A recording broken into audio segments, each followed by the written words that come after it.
There's nothing wrong with a little fancy pants, but reading instruction just isn't it. You don't need any computer programs. You don't need anything really other than a little bit of know-how and maybe a paper and a pencil. I'm going to give you the three most important components of reading instruction today. The Holy Trinity of reading. Phonics, particularly knowing your letter names and letter sounds. Phonemic awareness, especially the ability to hear sounds, k, a, t, and to blend them into words, cat. And third, sight words. And yes, you have to know the whole gosh darn lot of them.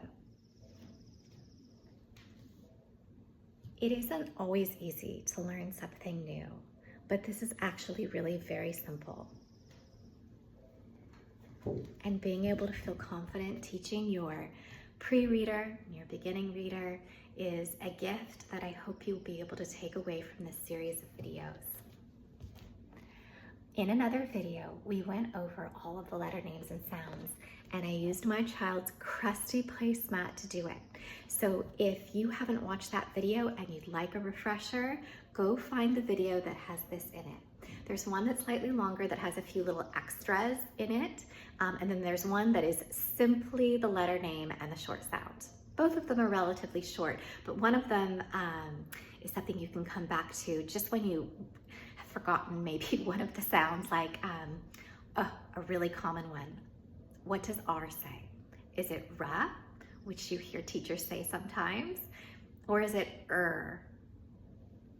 Spoiler, it's But if you're not sure and you've forgotten, or you're just not feeling confident, go ahead and find that video. All right. There's also a video where I go over with you the first section of the letter cluster sounds. You need to know this because just like sight words and just like letter names and sounds, they have to be memorized. You can't sound them out. Or for orbit, sh for shell, ch for chocolate, and for child. And we're going to learn on the back side that it also says sh for chandelier and k for Christmas or Christine Ann. The rooster crows. V for them. It'll tickle your tongue a bit. Th for through. Ow for out. Oo for new. Oh, and I forgot ow for owl. Ow for owl. And it also says O for snow. Let's see where that might be. So you'll have to learn both of those in the same way that you have to learn that CH can make 3 different sounds. Now I will tell you, when I teach EW, I most like to say, ew, ew, ew, gross, just because it seems to stick in students' minds better than oo for new, but you can use whatever you wish. I find that anything I can do to make things sticky, to make things fun, makes it more fun for me, more fun for them, and we have more success together. R for car, aw, aw, aw, aw.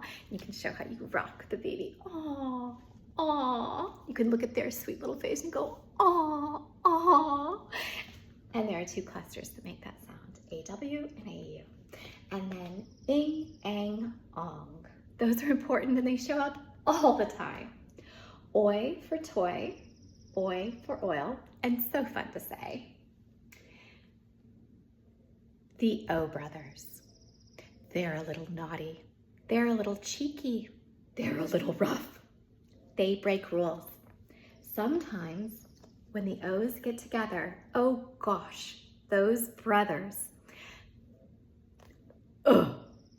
Sometimes one of them gets punched or pushed or smushed and makes the sound, which you hear in book, look, and hook. And of course, the other one, as brothers do, goes, ooh, I'm gonna tell on you. Ooh. Then we have shun. Holy moly, please, if you don't teach your child any other cluster, teach them shun. You absolutely cannot sound it out, and it shows up in such fun words like vacation and nation. Happy birthday, America. T-I-O-N, you'll be sitting there all day while they try to sound that out. So if you can teach them T-I-O-N says shun, you'll be golden. G-E-G-I-G-Y. They don't say G. They steal J sound and make the J sound. The examples they give here in this song are G for giant, J, and G-E, gem.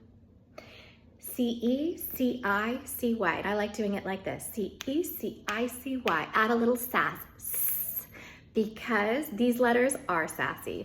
When C, E, C, I, and C-Y get together, they don't say K, they say S. Wow, for whipped cream. Sh for Charlotte's chandelier. Aw for father. I usually make up a little story about how sometimes, like when we dress up for Halloween, we like to become someone new. It's still us under the costume, but we might look and sound like someone else. And sometimes A likes to pretend he's O. So in words like father, we hear the A, which should say ah, say ah, O sound. O for snow. Then we're coming down here for K for Christine Ann, F for phone. I'll say that again, F for phone. I did tell you this video wouldn't be fancy. I want you to listen to these words. Pull, push, put, bowl, full. The U sometimes says that sound, just like we hear with the double O's.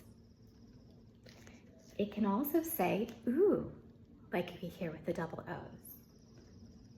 In UI for suit, UE for glue. Look at this. I've had this for the better part of 2 decades, and I inherited it from a teacher who had it for longer. This really is, these are the oldies but the goodies. Okay, after your standard letter clusters, there are the vowel teams. And in my classroom, I used to like to put these on cute construction paper jerseys, but I just wrote this up for you because I wanted to get you the good stuff this morning. I feel like summer is the perfect time without the pressure of the start of the school year to just start sprinkling in these things into our day, into our car trips, into our brushing teeth time, our breakfast time, and just making it a part of our lifestyle without having to go overboard and not feeling that panic like after the first set of progress reports. Everything on this list says A. They're all on the A team. Go A. AI says A, and it typically comes at the beginning of the words, which is why you see the line at the end. But whenever you see it, wherever it is, you're going to hear A. AY typically comes at the ends of words, sometimes in compound words, which is when you have 2 words that come together and no letters fall out, as opposed to contraction words, where you have 2 words that come together, but letters fall out to make it easier to say. But AY, whether it's in a compound word and it shows up in the middle or it comes at the end of a word, is going to say A. We also have bossy E. You'll be able to see the bossy E, but you won't be able to hear it because kind of like a younger brother that might be a little sneaky and might poke or say something quietly, and then you get in trouble because you're like, hey! Bossy E is silent, but he makes the vowel say A. Okay. Look at us, we're on a roll. E, same deal. E twins get together, they say E. Go E. E-A, E, like in the word each. Y's at the end of words say either E or they say I, so they're going to show up on both teams, kind of like Michael Jordan, who could play basketball and baseball. And then of course we've got bossy E. It's going to be a little naughty. You're not going to hear him. He's going to make that E say E. I. When we have the IGH, we're going to hear I. Y at the ends of words can say E or I. And when I is being bossed around by E, and remember, bossy E can only boss vowels around, you're going to hear that I, and you're not going to hear the E at all. But you'll know it's there. And we have O. OA, like in oat milk, my favorite kind. You can hear it say O. OW, like we saw in our letter cluster song, it's going to say O for snow. And of course, O being a vowel can be bossed by the E, O. And for the third leg of our Holy Trinity of reading, sight words. You can use the Dolch list, you can use the Fry word list. I think that it was lovely of Ann Gardner, a literacy specialist, to go ahead and give us access to her sight words that she based on the Fry's list of 1,000 words, the most commonly used words in writing in our literature in the English language. And I did link that in my Instagram. I can do, if this ends up going up on YouTube, I'll try to link it there too, because it's just real easy to print off. Now, the Fry's sight word lists they're divided into hundreds. They start with the words that you hear the most. So not necessarily the easiest to read or spell. It's not done that way. It is literally in the words that show up the most frequently. And so if you start from the beginning, you're getting the heavy hitters first. You're getting the all-star words. And as you go on, you get to the words that are less common, but still really worth knowing, so you don't have to sound them out when you're reading, which is just no fun at all. And remember, you don't want to have to sound out every word. You want to be able to, but you don't want to have to, because you lose the meaning of the sentences. If you're so busy sounding out every single word, there is no way you can pay attention to what the story is about or what the instructions are telling you to do. So you want to make sure that you know these words with automaticity. You want to be able to know your sounds and letter names, and also your sight words and clusters. Anything you're supposed to memorize in reading.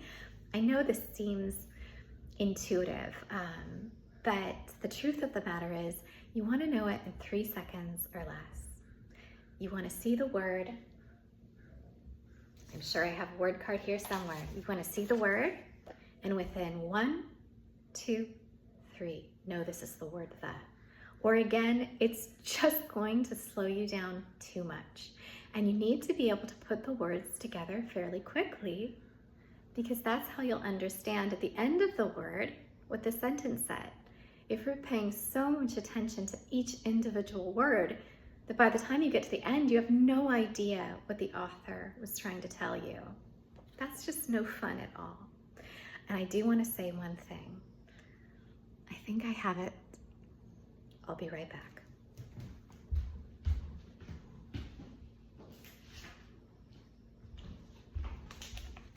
Okay. I'm going to cover up the name of the school district, although I think just about every school district is the same. That is the list of kindergarten sight words that are assessed. There's usually about 20. By the time your child is in first grade, they'll be expected to know by the end of the year at least the first 100. And by the end of second grade, they're going to be expected to know the whole kit and caboodle. So you want to start as soon as possible. And I prefer, well, I'll be honest, I like teaching in the car best of all. I've got a captive audience, and unless we're listening to Baby Beluga, I don't think there's anything better to do in the car. So phonemic awareness is the easiest. Let's put sounds together. B, O, U, blue. Let's take sounds apart. Blue. B, O, ooh. We can also play games like in the word fall. Let's take off the f, and we have all. It's also a great place to just go over sight words. Throw them out, the ones you remember.